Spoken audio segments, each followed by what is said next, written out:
But you know, folks, the evidence since the founding period also reveals that Americans had continued to believe after the founding period that the Christian faith was supposed to influence matters of government and public policy.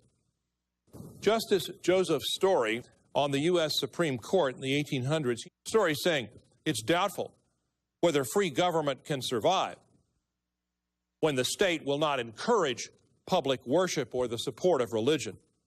The Supreme Court had spent 10 years prior to 1892 examining documents from American history to see about the presence of God, the influence of the Christian faith.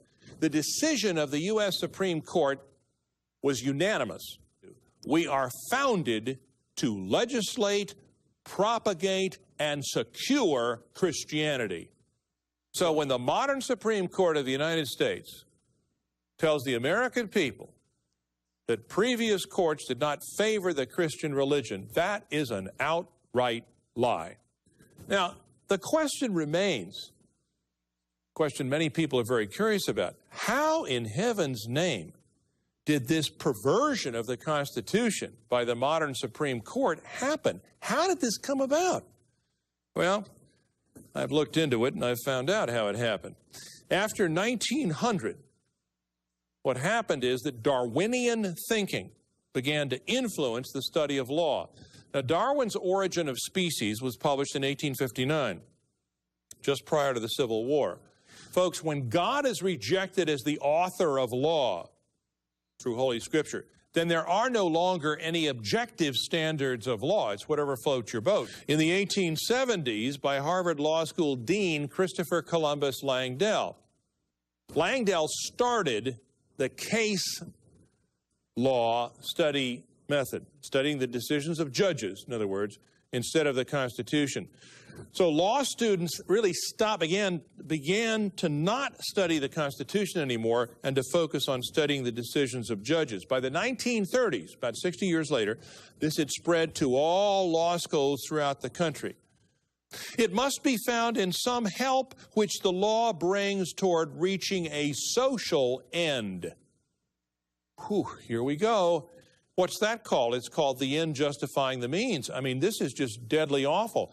What Oliver Wendell Holmes is pushing here is the idea that if you have a social agenda, then you fix the law to accommodate that agenda. This is exactly what's been happening throughout the entirety of the 20th century in America with increasing frequency and now into the 21st.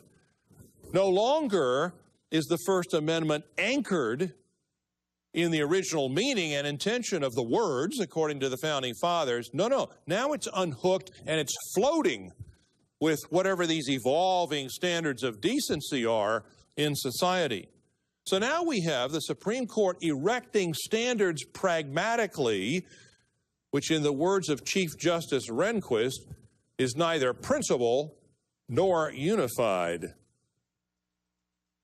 Now, the court these days tries to use Thomas Jefferson and James Madison to support this perversion of the Constitution they're engaged in, but listen to what they actually said. Here's Jefferson's letter to William Jarvis, dated 1820. You seem to consider the judges as the ultimate arbiters of all constitutional questions.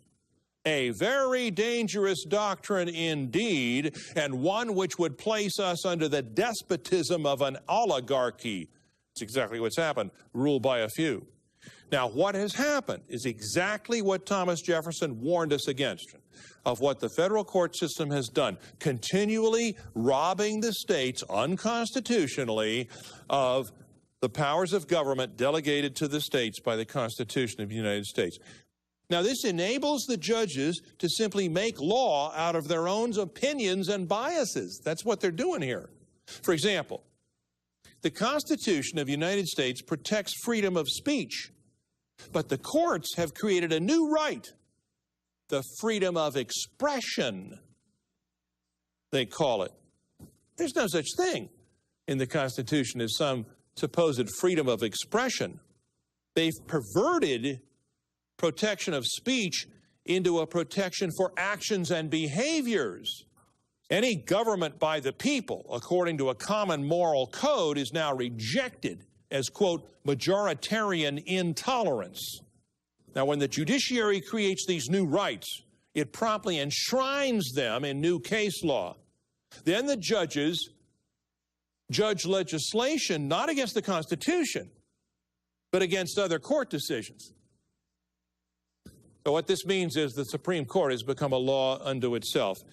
So now, liberal judges are striking down laws that express the people's moral convictions and calling these laws mere personal animosity. Judicial imperialism, judicial tyranny, that's what the Founding Fathers would call it. That's the proper word for it, is now threatening this nation's liberties. Folks, when we lose the moral basis for the law, we're in real trouble. That means we lose moral restraints on human behavior. There's going to be increasing lawlessness and chaos if this continues. It means the government is reduced to a traffic cop to keep people from crashing into each other as they live out their selfishness. Thirdly, the loss of a moral basis for the law means we no longer have moral debate. Issues are not going to be settled by principle anymore, but by power. Whoever's got the most votes and the most power. And lastly, the loss of moral authority in the law means we've lost the rule of law. We're reverting to arbitrary human rule. You see, if you don't believe there's any God, and if you don't believe this Bible has binding authority, and if you don't believe the Constitution of the United States, which comes from this Bible, has binding authority, then, folks, anything goes. Then it becomes a matter of who has the most power, the most votes, the most money, who can force their will over the wills of other people. You have a disordered and increasingly chaotic society when that happens, and that, my friends, is where we are headed unless this nation experiences a real turnaround.